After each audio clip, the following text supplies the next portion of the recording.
Betta Fish to chili Rasboras, these are the best fish for 5-gallon tanks. Let's dive in. Since we'll be showcasing the shrimp and fish species suitable for your nano tank, I also have another video that goes into more detail about this discussion. So, if you like the content, do subscribe and hit the notification icon to be up to date with our latest content. Some important facts we're going to be focusing on today: scientific name, adult size, care level, temperament, diet, origin, water temperature, and swimming level.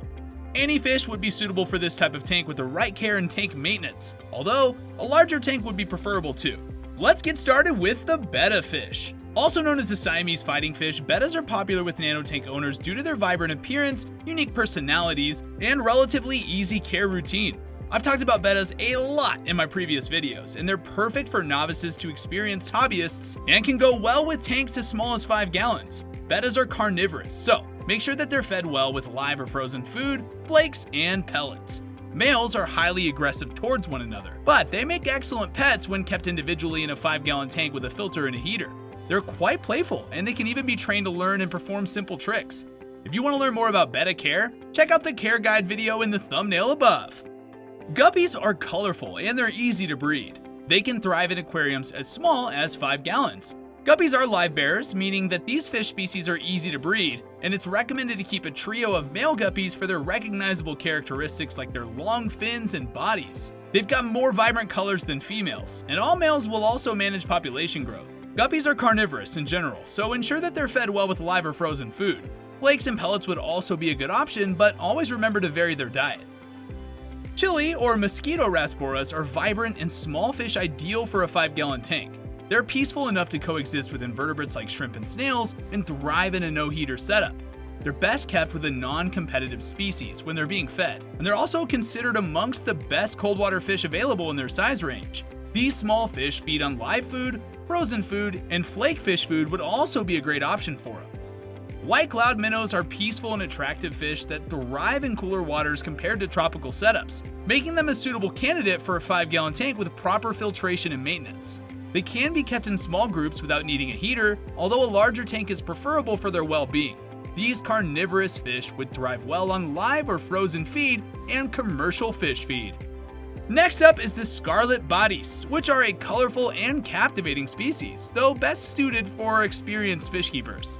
These shy creatures need a diet of frozen or live foods for optimal health, and luckily, they're not competitive with other fish, so they're good at a community tank. A recommended setup would involve one male and multiple females for a harmonious environment.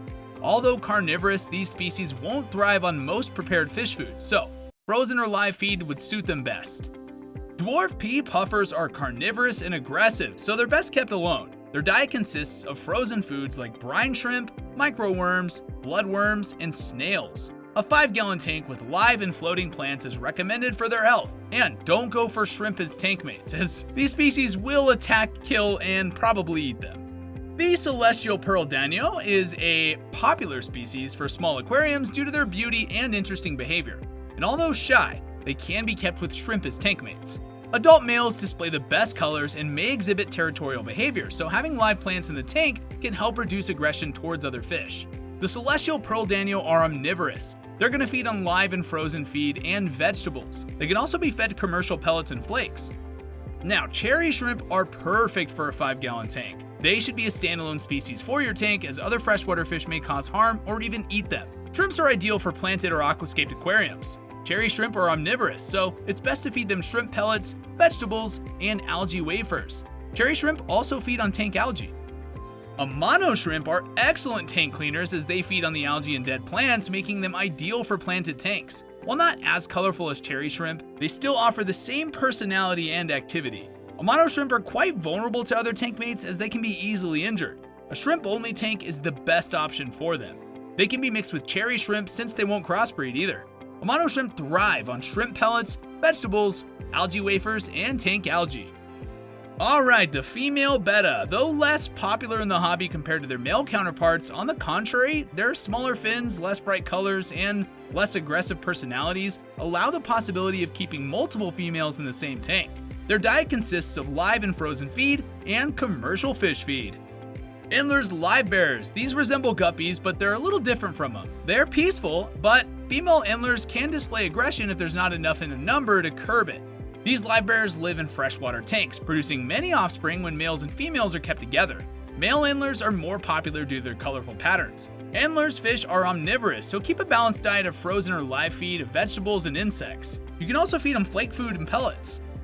Ember Tetras are peaceful and colorful aquarium fish suitable for small tanks, particularly in planted setups where they feel comfortable.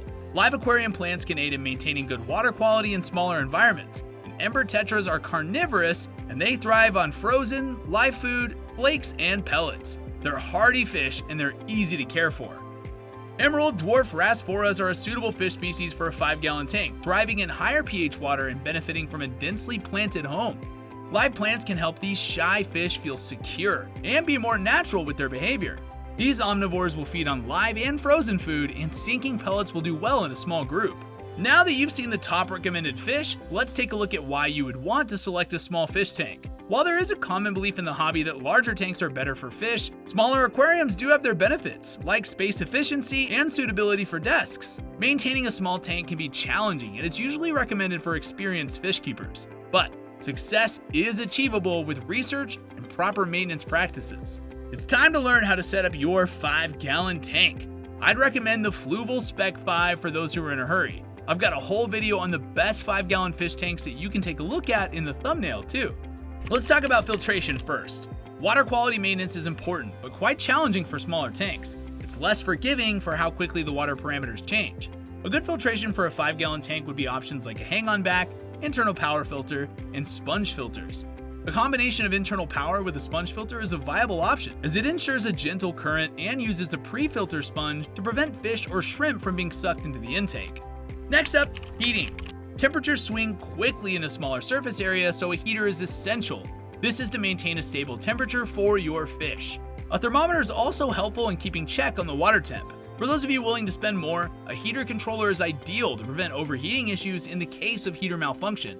Next, aquarium maintenance. Regular water changes are very important, but to make it simpler, a water change of 20 to 30% of the volume of your tank every week or two is recommended. There are factors on how often and how much water you need to change, like the number and size of your tank inhabitants, filtration quality, and how many plants you have in your tank. I also tell hobbyists to do water changes based on your parameters. If your parameters look good and your nitrates are low, there shouldn't be a need to make a water change. Some established tanks can go longer without water changes.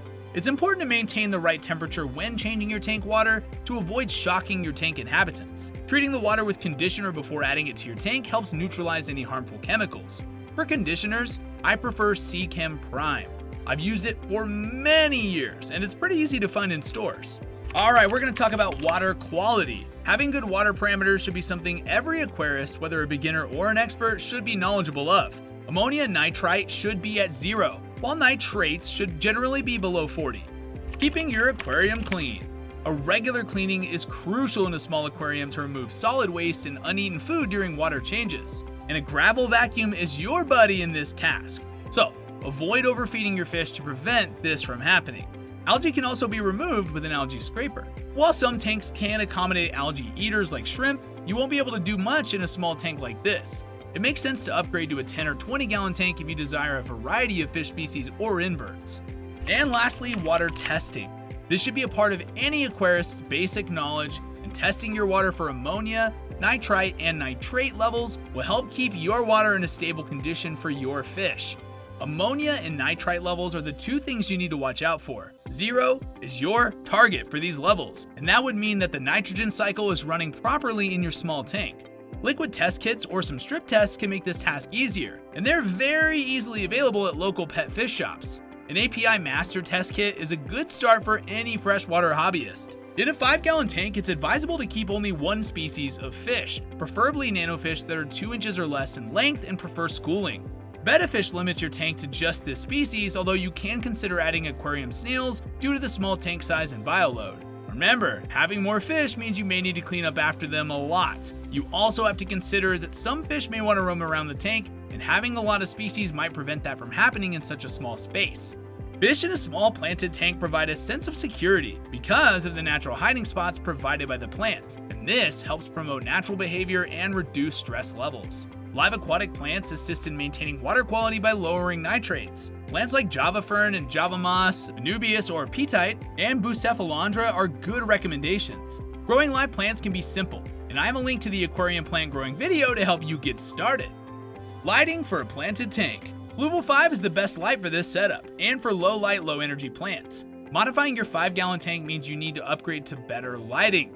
Tank LED systems are good for this kind of thing. Current USA Serene RGB lights and Fluval plant lights are easy to use, have the PAR and spectrum output, and are reasonably affordable. But do be careful with lights, as they can also affect the growth of algae in your tank.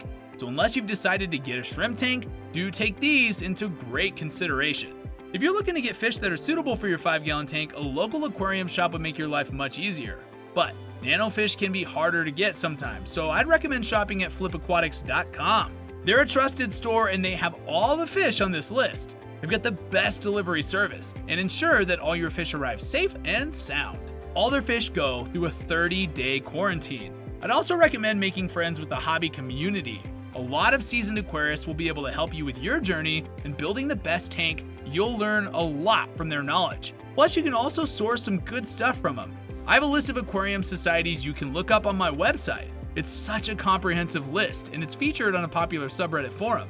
And that's a wrap. If you enjoyed this video, please like, subscribe, and click the bell icon to be updated with our latest videos. Also, check out our website for everything and anything aquarium hobby related.